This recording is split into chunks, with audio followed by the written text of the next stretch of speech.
بسم اللہ الرحمن الرحیم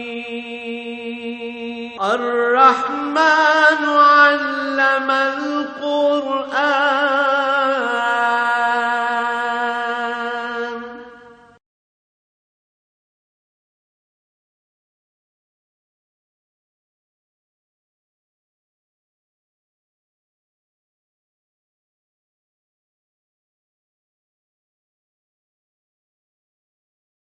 الحمد للہ رب العالمین والصلاة والسلام علی حبیبہ محمد وآلہ وصحبہ اجمعین۔ اعوذ باللہ من الشیطان الرجیم، بسم اللہ الرحمن الرحیم۔ وَإِنَّ لَكُمْ فِي الْأَنْعَامِ لَعِبْرَةً نسقيكم مما في بطونه من بين فرث ودم لبنا خالصا سائغا للشاربين ومن ثمرات النخيل والأعناب تتخذون منه سكرا ورزقا حسنا إن في ذلك لآيات لقوم يعقلون وأوحى ربك إلى النخل أن اتخذي من الجبال بيوتا ومن الشجر ومما يعرشون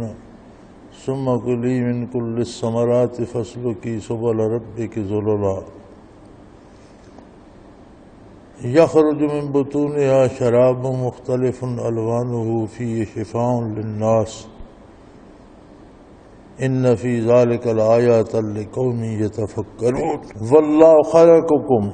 ثم يتوفاكم ومنكم من يرد إلى أرذل الأمر لكي لا يعلم بعد علم شيئا إن الله عليم قدير اللهم سبحانك لا علم لنا إلا ما علمتنا إنك أنت العليم الحكيم مولاي صل وسلم دائما أبدا على حبيبك خير الخلق كلهم۔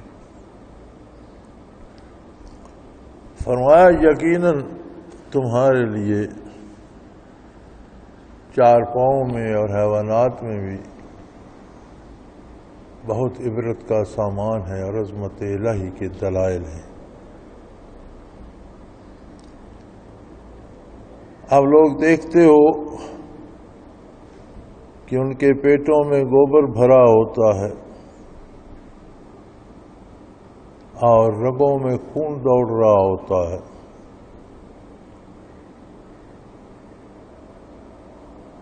لیکن اسی جانور کے پیٹ سے انہی رگوں انہی ریشوں سے خالص دودھ اللہ کریم پیدا فرما دیتے ہیں جو پینے والوں کے لیے بہت خوشگوار بہت مزیدار چیز ہوتی ہے۔ سارا جانور ذبح کر لیں تو پاؤ دودھ نہیں نکلتا، صبح و شام 10-10 12-12 4-4 6-6 سیر آپ دو لیتے ہیں۔ اس کے پیٹ میں گوبر ہے یا رگوں میں خون ہے، یہ گوشت ہے، کہاں سے آتا ہے، کون بناتا ہے اسے؟ پھر ایک واحد نعمت ہے جو پینے کی چیز بھی ہے اور غذا بھی ہے، پی لیں تو پیاس بھی بجھاتا ہے اور خوراک کا کام بھی کرتا ہے، غذا بھی ہے۔ دودھ ایک ایسی نعمت ہے اللہ کی کہ جو پینے کی شے بھی ہے اور کھانے کی کمی بھی پوری کر دیتا ہے۔ تو وہ کون ہے جس نے ایسا نظام بنا دیا کہ اسی گوبر اور خون میں سے الگ کر کے ایسی بہترین نعمت پیدا فرما دیتا ہے جو شب و روز تمہارے کام آتی ہے۔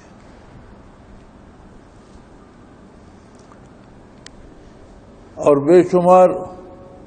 خوبصورت پھل پیدا فرمائے،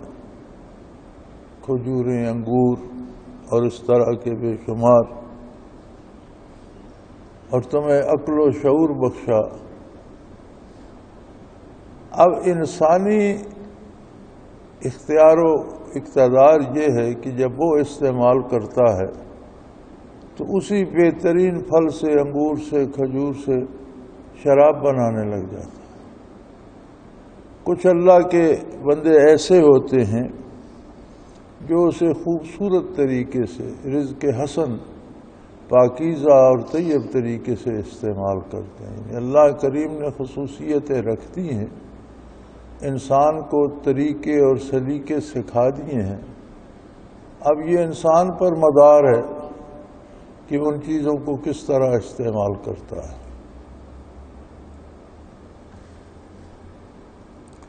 ان فی ذلک لآیات لقوم یعقلون،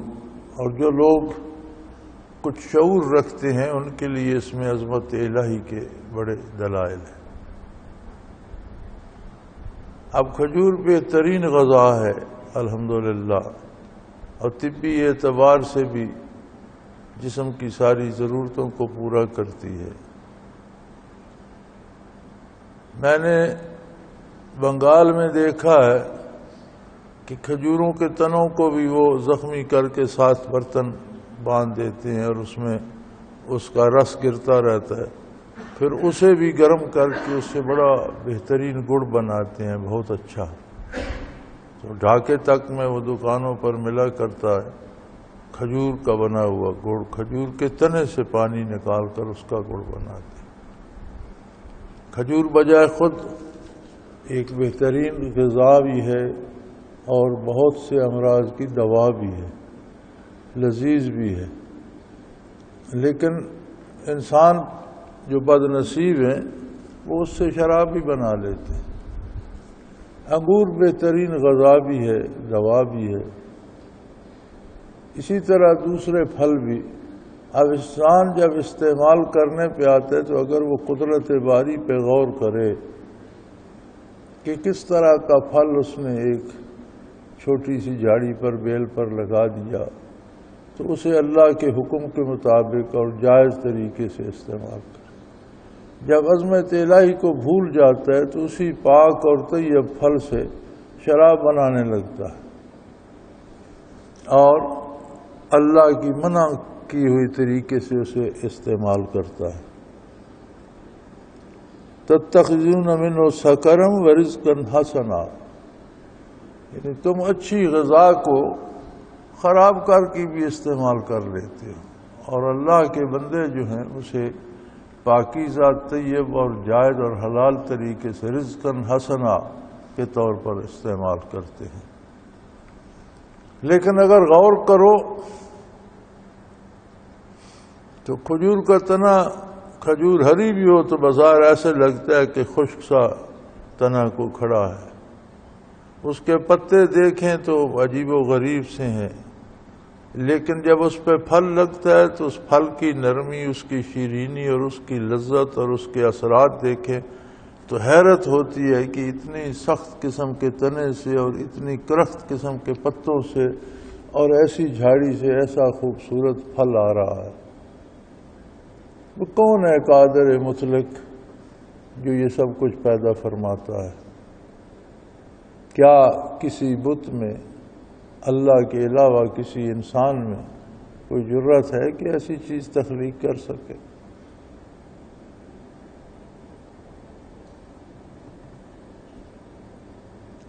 اوحی ربک الی النخل ان اتخذی من الجبال بیوتا، آپ کا پروردگار ایسا کریم ہے کہ اس نے شہد کی مکھی کے دل میں یہ بات ڈال دی، اس کے دل میں یہ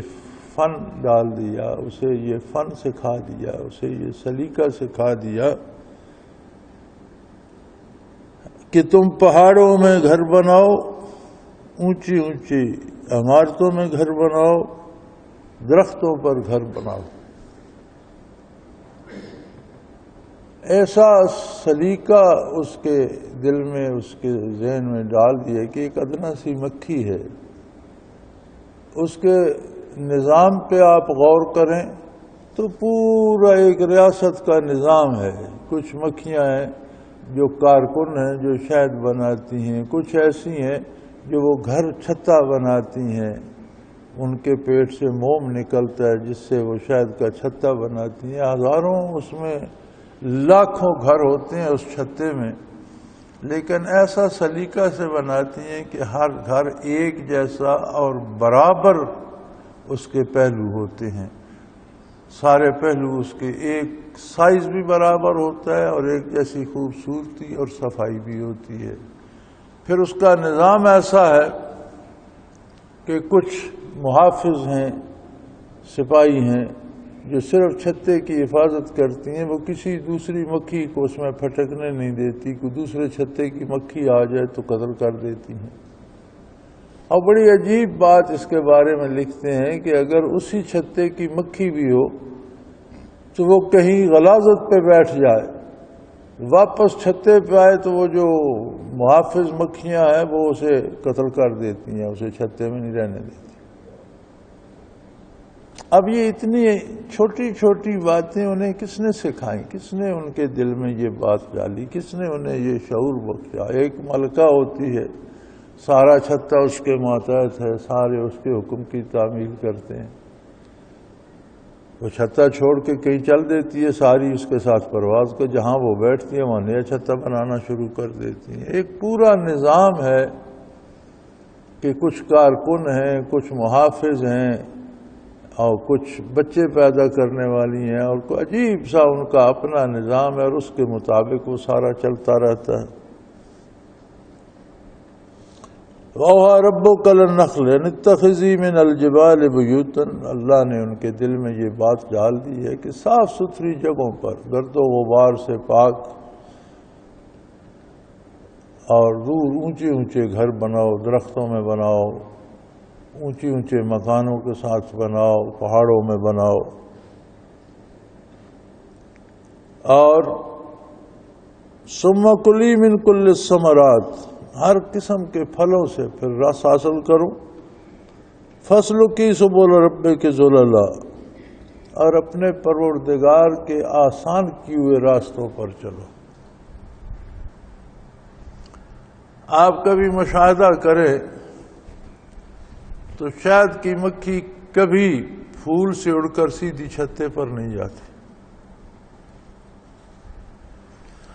تاکہ دیکھنے والا اس سے چھتے کا اندازہ نہ کر سکے. اللہ نے اسے ایسی تعلیم دی ہے کہ اس کے جو جاننے والے ہیں وہ لکھتے ہیں کہ وہ پھول سے اڑنے سے چھتے تک جانے تک کم از کم 20,000 چکر لگاتی ہے. اوسطاً ایک مکھی 20,000 چکر لگا کر چھتے تک پہنچتی ہے. اور یہ جو شہد کے شکاری پھرتے ہوتے ہیں، انہوں نے تھوڑا سا شہد کسی برتن پہ رکھ کے ایک وہ سٹینڈ سا بنایا ہوتا ہے، اس کے اوپر رکھ دیتے ہیں. تو یہ 2-2 4-4 گز چلتے ہیں. یہاں سے کسی مکھی نے شہد لیا، وہ اڑی تو وہ دیکھتے ہیں یہاں تک تو وہ ادھر جا رہی تھی، وہ پھر گول گھوم گئی تو وہاں پہ وہ رکھ دیتے ہیں. پھر کسی مکھی نے لیا تو اسے آگے پھر وہ آدھے سرکل تک، اس طرح کرتے کرتے کہیں شام تک وہ چھتے تک جا پہنچتے. اللہ کریم نے اس کے وہ کوئی بھولتی نہیں، بھول کر دوسرے چھتے پہ نہیں جاتی. غاروں میں، پہاڑوں کی کھوہوں میں، مکانوں پر، درختوں پر لگاتے ہیں. اور کہیں بے شمار چھتے یکجا ہوتے ہیں، کسی باغ میں، کسی جنگل میں ہر دوسرے تیسرے درخت کا چھتا ہوتا ہے. کوئی مکھی بھول کر کسی دوسرے چھتے میں نہیں جاتی، اپنے چھتے میں جاتی ہے. تو فرمایا اللہ نے تمہارے لیے راستہ آسان کر دیا، حالانکہ وہ مشکل ترین ہے کہ 20,000 چکر وہ پھول سے چھتے تک لگائے. تو میرے خیال میں بندہ بھی اگر اتنے چکر لگانے پڑے تو شاید اسے یاد نہ رہے کہ مجھے جانا کہاں ہے، لیکن اس کے لیے اللہ کریم نے آسان کر دیا ہے. پھر اس کے پیٹ سے جو مادہ نکلتا ہے مختلف طرح کی وہ پینے کی چیز ہے. اس کے رنگ بھی مختلف ہوتے ہیں اور اس میں مختلف قسم کی شفا بھی ہوتی ہے. یعنی اللہ کریم نے اس ادنا سی حقیر سی مکھی کو یہ کمال بخشا ہے کہ وہ پھلوں سے، پھولوں سے رس لے کر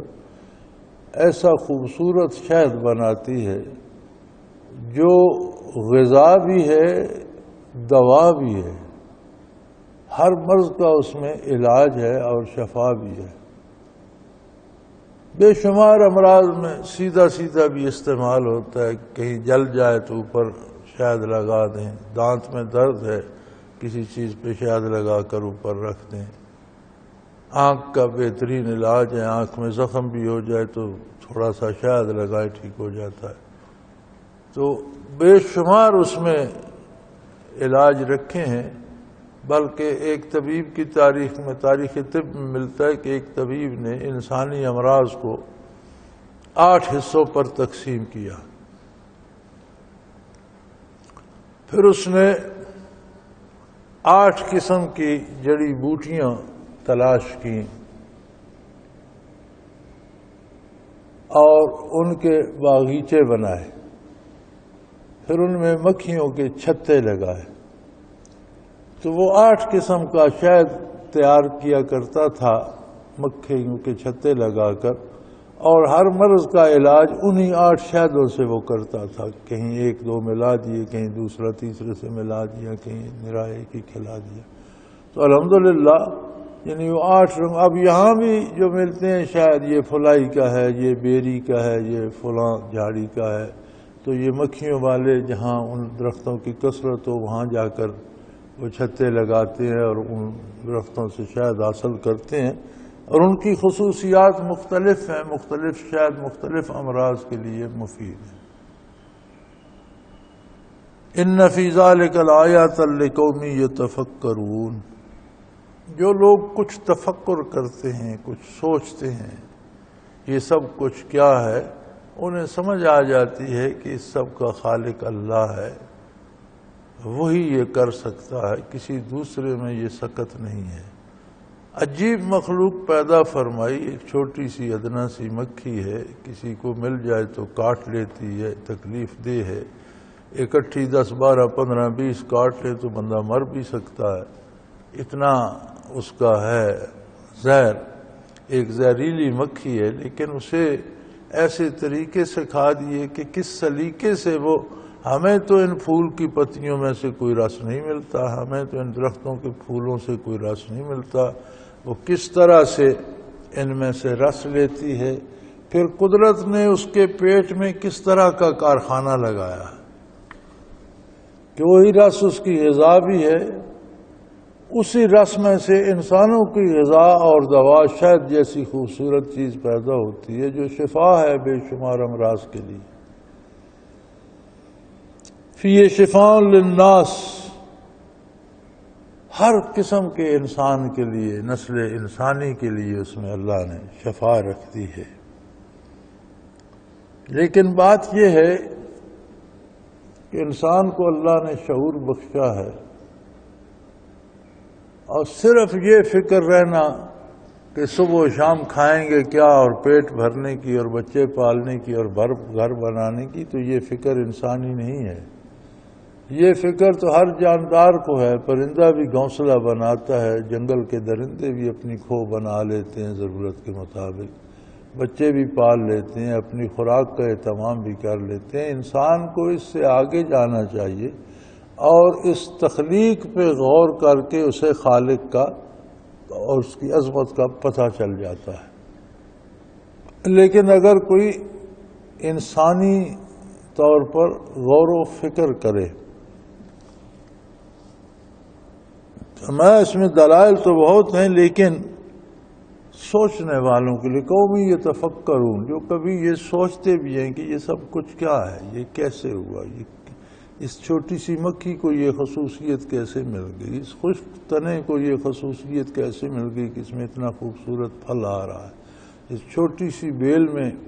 کتنا بہترین پھل لگا دیا، ایک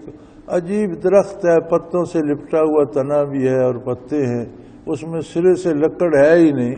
اس کے ساتھ پھل لگا دیا، کیلے ہیں چھلکے میں بند، بہت خوبصورت، ایسے لگتا ہے جیسے کسی نے حلوہ چھلکے میں بند کر دیا، کیلے لگا دیے بے شمار۔ کسی پہ آپ انار کے ایک انار کو کھول لیں اور اس کے دانے نکل جائیں تو پھر دنیا کا کوئی کاریگر لگا لے، پھر اس طرح سے اس میں جمع نہیں کر سکتا، اس طرح سے پروئے ہوئے ہوتے ہیں، اور ان کے اپنے اپنے خانے اور اس میں چھوٹے چھوٹے پردے اور وہ موتیوں کی طرح اور ہیروں کی طرح جڑے ہوئے ہوتے ہیں، تو بندہ اسے اگر خود کھول بیٹھے پھر اسے کہو دوبارہ جوڑ دے تو نہیں جوڑ سکتا۔ کون جوڑتا ہے اسے درخت کے ساتھ؟ اس کا تنا بھی خشک سا ہوتا ہے، اس میں سے کتنی رس آتی ہے، اور اس میں کتنا عجیب قسم کی شیرینی اور شربت بھر دیتا ہے۔ لیکن یہ سب چیزیں سوچنے سے، غور کرنے سے، فکر کرنے سے سمجھ جاتی ہیں، اگر فکر انسانی ہو تو۔ تم اپنے آپ کو دیکھ لو، جس طرف نظر کرو گے تمہیں قدرت کے شاہکار نظر آئیں گے۔ واللہ خلقکم، وہ تمہیں پیدا فرماتا ہے کتنے عجیب طریقے سے۔ انسانی ذرات کہاں کہاں بکھرے ہوتے ہیں، اور اس مٹی کو اللہ کریم کتنے روپ عطا کرتے ہیں۔ اسی سے درخت پیدا ہو کر پھل بنتے ہیں، یہی مٹی کے وسائل ہوتے ہیں درختوں میں، ان کی رس میں بھی اور ان کے پھلوں کے دانوں میں بھی۔ پھر وہ کون سا سیل کس انسان کے وجود کا حصہ بننا ہے یہ اسی کو پتا ہے۔ کہاں کہاں سے چیزیں چلتی ہیں، کہیں سے چاول آتا ہے، کہیں سے دال آتی ہے، کہیں سے گوشت آتا ہے، کہیں سے دودھ آتا ہے، بے شمار کھانے جو ہیں، کہیں سے غلہ آتا ہے، پتہ نہیں کس کس مٹی کے کون کون سے سیل کس کس دانے میں ہیں، اور وہ سیل اللہ نے کس وجود کا حصہ مقرر کیے ہیں، اور وہ کس انسان تک پہنچ کر اس کا وجود بناتے۔ اللہ کریم کا اپنا نظام ہے، آدمی سوچنے بیٹھے تو اس کا سر چکرا جاتا ہے۔ کب سے معمور عالم آباد ہے، کب سے لوگ غلہ، دالیں، دودھ، گھی، پھل کھا رہے ہیں، استعمال کر رہے ہیں، لیکن کبھی یہ نہیں ہوتا کہ کسی بعد میں آنے والے کے سیل کوئی پہلا کھا جائے، اس کے بدن کا حصہ بن جائے، اور کبھی یہ بھی نہیں ہوتا کہ کسی پہلے کے سیل رہ جائے اور پھر وہ بعد کے انسانوں پہ تھوپے جائے، کبھی نہیں ہوتا۔ ہر بندے کے وجود کا سیل اس تک ہی پہنچتا۔ جب کسی کے وجود کے تخلیق کی باری آتی ہے تو اس کے حصے کے سیل اس کے والد کی غذا بنتے ہیں، لیکن اس کے وجود کا حصہ نہیں بنتے، اس کے صلب میں محفوظ ہو جاتے۔ کون اس کی والدہ ہوگی یہ اللہ ہی بہتر جانتا ہے، پھر اس کو جوڑا بناتا ہے۔ وہ باپ کے صلب سے ماں کے پیٹ میں منتقل ہوتے ہیں، تو ماں جو غذا کھاتی ہے اس میں جو بچے کے سیل جاتے ہیں وہ ماں کے وجود کا حصہ نہیں بنتے، بچے کے وجود کا حصہ بنتے ہیں، اندر جا کر تقسیم ہو جاتے۔ بچہ پیدا ہوتا ہے تو غذا ماں کھاتی ہے، اس کے سینے میں دودھ آتا ہے، بچے کے حصے کے سیل دودھ بن کر بچے کے منہ میں جاتے ہیں اور اس کے وجود کا حصہ بنتے ہیں۔ کتنا باریک نظام ہے، اور کتنی باقاعدگی سے چل رہا ہے، اور جب سے انسان پیدا ہوئے تب سے چل رہا ہے، اس میں کوئی خلل واقع نہیں ہوا، کہیں کوئی غلطی نہیں ہوئی، کہیں یہ نہیں ہوا کہ ایک بندے کا وجود دوسرے کو مل جائے یا دوسرے کے سیل اس کو مل جائیں۔ ہر بندے کا وجود الگ ہے، سوچنے سمجھنے کی استعداد الگ ہے، نگاہ الگ ہے، قوت حواس خمسہ اپنے اپنے ہیں، قد کاٹ اپنا ہے۔ آج تک کسی ایک کی شکل پر دوسرے کا موالتہ نہیں ہوا، کھربوں لوگ گزر گئے، لیکن ہر ایک کی شکل اپنی ہے، نیا جو آتا ہے وہ اپنی نئی لے کے آ جاتا ہے۔ پھر یہ دیکھ لو کہ کبھی تو بندے کی بچپن میں، لڑکنے میں، جوانی میں موت آ جاتی، کوئی پتہ نہیں کس کا وقت کتنا ہے۔ یہ ضروری نہیں کہ ہر بندہ بوڑھا ہو کر، کمر دوری ہو کر پھر وہ فوت ہو، نہیں، بچے بھی فوت ہو جاتے، لڑکے بھی فوت ہو جاتے، جوان بھی فوت ہو جاتے، اور کسی کو وہ پھر بڑھاپے میں لے جاتے ہیں۔ منکم من یرد الی ارذل العمر، بڑھاپے کو فرمایا ارذل العمر، ناکارہ زندگی، کچھ کر نہیں سکتا۔ وہی بندہ جو بڑا طاقتور تھا، بڑا تنومند تھا، سارے کام کیا کرتا تھا، اب صرف بیٹھا زبانی تیر چلا رہا ہوتا ہے، یہ کر دو وہ کر دو، کر سکتا کچھ نہیں، چپ بیٹھتا بھی نہیں، دوسروں پر شور چلا رہا ہوتا ہے، اپنی عمر ناکارہ، زندہ ہے، غذا بھی کھا رہا ہے، نظر بھی آتا ہے، سنائی بھی دیتا ہے، لیکن اٹھ کر کام نہیں کر سکتا، بیٹھا تماشا دیکھ رہا ہے۔ میں یرد الی ارذل العمر، ایک ایسی عمر تک پہنچا دیتا ہے جو ایک ناکارہ زندگی ہوتی ہے، کچھ نہیں کر سکتا۔ لِكَيْ لَا يَعْلَمَ بَعْدَ عِلْمٍ شَيْئًا، حتیٰ کہ لڑکپن میں، جوانی میں جو سیکھا تھا، جن چیزوں کے بارے معلومات حاصل کی تھیں، جس شعبے میں کمال تھا، وہ بھی بھولنے لگ جاتا ہے۔ بہت سے باتیں، بہت سے فن، بہت سی چیزیں جو جوانی میں اس نے حاصل کی تھیں اور ان میں ماہر سمجھا جاتا تھا، اب اسے بھولنا شروع ہو جاتی ہیں۔ اپنی اولاد کے نام تک بھول جاتا ہے، دوست احباب کو بھول جاتا ہے، اپنے آپ کو بھول جاتا ہے۔ بعض اوقات یہ بھی ہوش نہیں ہوتا کہ دوائی کھانی تھی، کھائی ہے یا نہیں، کھانے کا وقت تھا، کھانا کھایا ہے یا نہیں، یہ بھی بعض اوقات یاد نہیں رہتا، اس قدر ذہن ناکارہ ہو جاتا ہے۔ ان اللہ علیم قدیر، یقیناً اللہ بڑے علم والے، ہر چیز سے واقف ہے، ہر باڈی سیل کو پتہ نہیں کیا کیا روپ دے کر، کن کن وسائل سے چلا کر، کہاں کہاں سے گزار کر اس انسانی وجود تک پہنچاتے ہیں، اور وہ قادر ہیں، بڑی قدرت والے، ہر چیز پہ قادر ہے، جو چاہے کر سکتے۔ پھر اس کی تقسیم دیکھ لو، واللہ فضل بعضکم علی بعض فی الرزق، بنی آدم کو الناس کہا، سارے آدم علیہ السلام کی اولاد ہیں اور انسان ہیں، بشر ہیں، ایک جیسے ہیں، لیکن اس نے ایسی تفریق رکھی ہے کہ ہر شعبے میں ہر بندہ الگ ہے، قد کاٹ میں الگ ہے، سوچ اور فکر میں الگ ہے، نگاہ میں، سماعت میں الگ ہے، کارکردگی میں الگ ہے، فن جاننے میں الگ ہے، ہر بندہ دوسرے سے الگ اوصاف رکھتا ہے۔ پھر اس نے ہر بندے کو رزق الگ الگ دیا ہے۔ دونوں انسان ہیں، ایک مالدار ہے، وہ مالک بنا ہوا ہے، حکمران بنا ہوا ہے، دوسرا انسان ہے، وہ غریب ہے، وہ مزدور ہے، وہ اس کا ملازم ہے، وہ اس کا خادم ہے، ایک سو رہا ہے، ایک پنکھا چل رہا ہے، وہ بھی انسان ہے، وہ بھی انسان، ایک کھا رہا ہے، دوسرا اس کے لیے کھانے بنا رہا ہے، وہ کھانے بنانے والا بھی انسان ہے، اور جو میز پہ بیٹھ کے کھا رہا ہے وہ بھی انسان ہے۔ سب انسان ہونے میں برابر ہیں، آدم علیہ السلام کی اولاد ہیں، لیکن اللہ فرماتے ہیں دیکھو میں نے کس طرح تفریق کر دی اور سب کو الگ الگ بنایا۔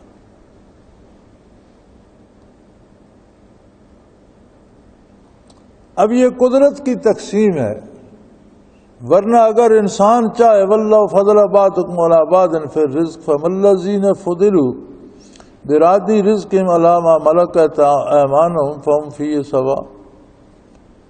اگر جس کو اللہ نے رزق دیا ہے، ایک کو بادشاہت دے دی ہے، دوسرے اس کے غلام ہیں، تو وہ غلاموں میں بہت سا رزق بھی بانٹ دے، وہ امیر بھی ہو جائیں پھر بھی حاکم یا مالک رہے گا، غلام رہے گا، کبھی وہ برابر ہو سکتے ہیں۔ ایک مالک ہے، اس کو اللہ نے بہت رزق دیا ہے، دوسرے اس کے غلام ہیں، وہ بہت سارے اس غلاموں میں بانٹ دے، وہ امیر بھی ہو جائیں تو برابر نہیں ہو سکتے، مالک ہوگا، غلام ہوں گے، بادشاہ ہوگا، ریت ہوگی، خواہ اس میں کتنی دولت بھی بانٹ دیں۔ تو دونوں مخلوق ہیں، دونوں انسان ہیں، دونوں انسانوں میں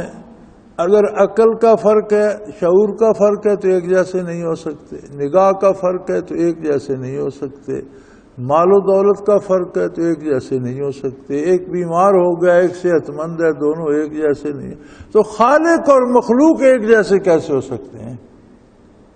یعنی دونوں مخلوق ہیں اور ایک طرح کی مخلوق ہیں، آدم علیہ السلام کی اولاد ہیں، انسان ہیں، تو تھوڑے سے رزق کے فرق کے ساتھ یا صحت کے فرق کے ساتھ یا فکر کے فرق کے ساتھ یا کارکردگی کے فرق کے ساتھ دونوں الگ الگ ہیں، دونوں کی پہچان الگ ہے، اور ماتحت کبھی مالک کے غلام کبھی آقا کے برابر نہیں ہو سکتا۔ تو مخلوق میں خالق کی صفات کیوں مانتے ہو؟ مخلوق کے در پہ جبہ سائی کیوں کرتے ہو؟ مخلوق کے سامنے دست استماع کیوں دراز کرتے ہو؟ مخلوق میں خدائی صفات کیوں مانتے ہو؟ وہ تو خالق ہے، مخلوق کبھی اس کے برابر نہیں ہو سکتی۔ افبنعمت اللہ یجحدون، یہ تو ایسا ہے، مخلوق میں اللہ کی صفات کا ماننا تو ایسا جیسا کوئی قدرت الہی کا زبردستی جانتے بوجھتے انکار کر۔ کفر جہودی ہوتا ہے کہ اندر سے جانتا ہو کہ یہ بات حق ہے، لیکن ضد میں آ کر یا اپنی انا میں آ کر اس کا انکار کر دیتا ہو، اسے کفر جہودی کہتے ہیں، جو ضد میں کیا جائے۔ تو فرمایا یہ سارے دلائل جتنے قرآن نے ارشاد فرمایا تمہارے سامنے نہیں ہیں، اس سب سے تم کیا خالق اور مخلوق کی تمیز نہیں کر سکتے؟ خالق بے مثل و بے مثال ہے، کوئی اس جیسا نہیں ہو سکتا، تمہاری ساری حاجات وہ پوری کرتے، اور کمال ہے کہ تم اپنی حاجات اس کے سامنے پیش کرتے ہو، اپنی غرض سے اپنی ضرورت مانگتے ہو، تو اس کو وہ تمہاری عبادت قرار دے کر تمہاری ضرورتیں بھی پوری کرتا اور مزید آخرت کے انعام بھی عطا کرتا۔ ہم اگر نماز ادا کرتے ہیں تو اس میں ہمارے بے شمار دنیاوی فائدے ہیں، اور ساری نماز میں دنیا اور آخرت کے لیے دعائیں ہی تو ہیں، اپنے لیے مانگتے ہی تو ہیں، دیتے تو کچھ نہیں۔ ہم اگر روزہ رکھتے ہیں تو جسمانی صحت سے لے کر روحانی صحت تک ہمارے ذات کے کام آتے ہیں، ہمارے اپنے لیے مفید ہے،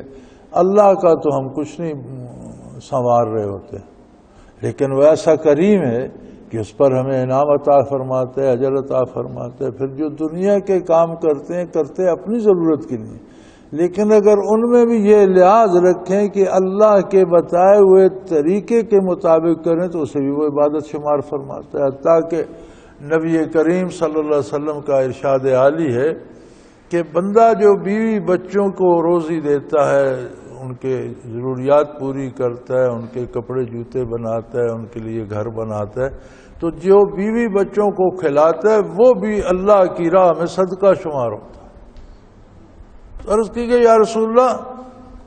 نان و نفقہ تو اس پہ واجب تھا، تو پھر یہ صدقہ کیسا فرمایا؟ تو واجبات الہی کو پورا کرنا ہی تو اللہ کی عبادت ہے، اس پہ واجب تھا، اس نے پورا کیا تو اللہ اسے عبادت کا درجہ دے، اس پر بھی اسے انعامات ملیں گے۔ تو اللہ کی ساری نعمتوں کا کیا یہ سب ہر بندہ سمجھ سکتا ہے، جان سکتا ہے، لیکن پھر عظمت الہی کا انکار کیا ضد میں آ کے کر رہے ہو؟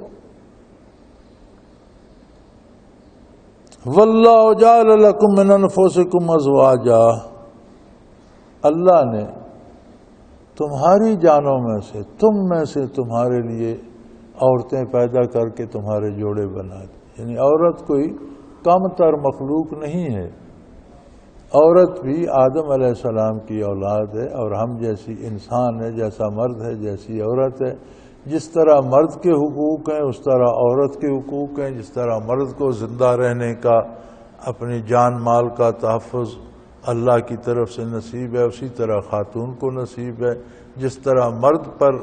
عبادات فرض ہیں اسی طرح خاتون پر عبادات فرض ہیں، جس طرح مرد کا حساب ہوگا اسی طرح خاتون کا حساب ہوگا، جیسے مرد جنت میں جائے گا خواتین بھی جو نجات پائیں گی جنت میں جائیں گی، جیسے مرد جو گمراہ اور کفر پہ مریں گے جہنم میں جائیں گے، عورتیں بھی جو کفر مریں گی جہنم میں جائیں گی۔ کوئی عورتوں کا جہنم اور مردوں کا الگ نہیں ہے، عورتوں کی جنت اور مردوں کی الگ نہیں ہے، صنف انسانی ہی کی دو قسمیں ہیں، تمہیں میں سے خاتون بھی ہے۔ ہاں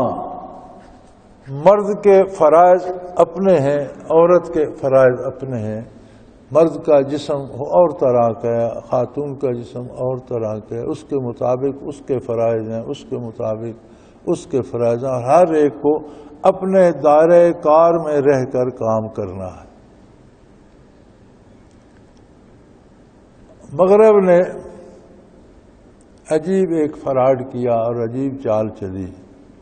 کہ یہ مرد عورت کو برابر ہونا چاہیے۔ کیسے برابر ہو گئے بھائی؟ عورت کا کام تھا گھر میں رہتی، گھر کو سنوارتی، بچوں کی تربیت کرتی، خاوند کے آرام کا، کھانے پینے کا، اہتمام کرتی، وہ باہر سے تھکا رہا گھر میں آتا، اسے ایک آرام دہ گھر نصیب۔ انہوں نے کہا نہیں، عورت مرد برابر ہونے چاہیے، جو مرد کے فرائض ہیں وہی عورت پر لاد دو، عورت دفتری کام بھی کرے، عورت گاڑیاں بھی چلائے، عورت مرد کے ساتھ کھڑی ہو کر لڑائیاں بھی کرے، عورت ہوائی جہاز بھی اڑائے۔ تو پھر جو عورت کی ذمہ داریاں تھیں وہ کچھ مرد پر بھی ڈالتے، کچھ بچے مرد کے پیٹ سے پیدا ہوتے، کچھ بیماریاں عورت کی جو تھیں وہ مرد کی لگتیں، کچھ دنوں مرد کے روزے معاف ہوتے، نمازیں معاف ہو جاتی، کچھ عورت کی صفات مرد میں پیدا کرتے، کچھ مرد کی عورت میں، وہ تو نہیں کر سکے۔ عورت کو گھر سے نکال کر اس کی نسوانیت چھین لی، اپنے حصے کے کاموں کا بوجھ بھی اس پر لا دیا اور کہو اپنے کام تو تم نے خود ہی کرنے۔ یہ کیا برابری ہے یا ظلم ہے؟ اب یہ وبا ہمارے معاشرے میں بھی عام ہوتی جا رہی ہے، اللہ پناہ دے، اس لیے کہ ہم دین سے دور ہوتے جا رہے ہیں اور اللہ کے رسول کا اتباع کرنے کی بجائے مشرکین و کفار اور یہودی اور عیسائیوں کے پیچھے چلنے میں ہم فخر محسوس کرنے لگے ہیں، تو لہذا وہی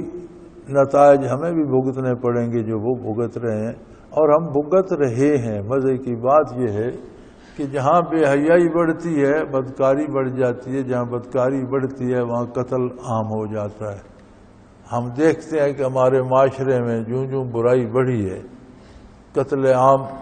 اب تو گھر گھر کوئی جگہ محفوظ نہیں، جو حفاظت کرنے والے تھے وہ خود بھی مارے جا رہے ہیں، فوج بھی ماری جا رہی ہے، پولیس بھی ماری جا رہی ہے، تو عام آدمی کا تو اللہ ہی حافظ ہے، جس کو جہاں مار دو کوئی فرق ہی نہیں پڑتا، کوئی پوچھنے والا ہی نہیں ہے۔ اسی طرح جہاں بددیانتی ہوتی ہے تو اللہ کا قاعدہ ہے کہ وہاں رزق تنگ ہو جاتا ہے، افلاس آ جاتا ہے، بھوک آ جاتی ہے۔ اب ہمارے کاروبار میں ہر جگہ سود بھی داخل ہے اور بددیانتی بھی، ناپ تول کی کمی بھی، کوالٹی غلط دے دیں گے، نتیجہ کیا؟ ہر بندہ بھوکا ہے، پیسے بھی پاس ہیں، ملک میں غلہ بھی عام ہے، لیکن لیے در در پھرتا ہے، ملتا نہیں۔ حتیٰ کہ ہم تو اس ذلت تک پہنچ گئے کہ اب ہمیں پانی ملنا بھی دشوار ہو گیا۔ پانی تو ایک ایسی نعمت تھی جو پتہ نہیں وہ وقت کب آئے گا کہ جب ہوا کی کمی بھی واقع ہو جائے گی، ہم اس طرف جا رہے ہیں۔ پانی بھی ملنا کم ہو گیا ہے جی، شہروں میں لوگ پیاسے بیٹھے ہیں، جو بجلی نہیں آئی، موٹر نہیں چلی، تو ایسی مصیبتیں آ رہی ہیں، اور کوئی اس کا حل یہ نہیں سوچتا کہ ہمیں اجتماعی طور پر توبہ کرنی چاہیے، اللہ سے معافی مانگنی چاہیے، برائی چھوڑ دینی چاہیے، نیکی اختیار کرنی چاہیے۔ اللہ کی شان ہے، رات دن یہ تبلیغ بھی ہو رہی ہے، یہ بات بھی پہنچائی جا رہی ہے، اللہ کے بندے رات دن پکار کر کہہ رہے ہیں، لیکن ان پکاروں کو بھی تبلیغ سمجھ کر کوئی نہیں لیتا، اسے بھی شوشہ میں اڑا دیتے ہیں۔ جلسہ ہو گیا جی، شابہ فلاں حضرت آئے تھے جی، بڑی تقریر مزیدار تھی جی، بڑی خوبصورت ہے۔ پوچھو تقریر میں انہوں نے کیا کہا تھا تو یہ کوئی نہیں جانتا، تقریر بڑی مزیدار تھی، وہ کہتے کیا تھے اس کا کوئی پتہ۔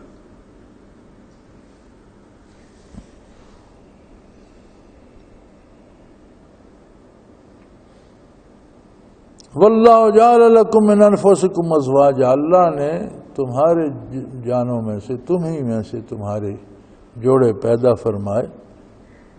اور پھر ان کو سبب بنا دیا تمہاری نسل کے چلنے کا۔ یعنی عورت کا فرض منصب یہ ہے کہ وہ خاندان کی نگہداشت کرے، بچوں کی پرورش کرے، میاں کی صحت آرام کا خیال رکھے، اور یہ میاں کا کام ہے، مزدوری کرے، محنت کرے، کما کر لائے، اور رزق حلال جو ہے وہ خاتون خانہ کے سپرد کرے اور بچوں کی ضرورت کے لیے کفالت کرے۔ پھر اس میں سے تمہارے لیے بیٹے پوتے پیدا فرمائے، اور وَرَزَقَكُم مِّنَ الطَّيِّبَاتِ، اللہ نے تمہارے لیے سارے پاکیزہ رزق حلال فرمائے۔ ایک جانور حلال ہے، اللہ کے نام پر ذبح نہیں ہوتا، تمہیں کھانے سے منع کر دیا۔ پرندہ حلال ہے اگر اللہ کے نام پر ذبح کرو، اللہ کا نام لیے بغیر مر جاتا ہے تو اس میں وہ علت نہیں رہتی۔ یعنی ہر نجس ناپسندیدہ چیز کو تمہیں کھانے سے منع فرما دیا، اور بہترین خوبصورت پاکیزہ رزق تمہارے لیے حلال فرمائے۔ لیکن افبالباطل یؤمنون وبنعمت اللہ ہم یکفرون، لوگ ایسے بدبخت ہیں کہ باطل اور جھوٹ جو کفار گھڑتے ہیں اور پھیلا دیتے ہیں اس پر یقین کرتے ہیں، اللہ کے بتائے ہوئے باتوں پہ یقین نہیں کرتے، اس کا انکار کر بیٹھتے۔ طرز حیات وہ اختیار نہیں کرتے جو اللہ کے رسول نے بتایا ہے، وہ اختیار کرتے ہیں جو کافروں بے دینوں کا گھڑا ہوا ہے، اس طرف بڑے بھاگتے ہیں۔ وَيَعْبُدُونَ مِن دُونِ اللَّهِ مَا لَا يَمْلِكُ لَهُمْ رِزْقًا مِنَ السَّمَاوَاتِ وَالْأَرْضِ شَيْئًا وَلَا يَسْتَطِيعُونَ، اور اللہ کے سوا مخلوق کی پوجا میں لگ جاتے ہیں۔ وہ اطاعت جو کسی کی بھی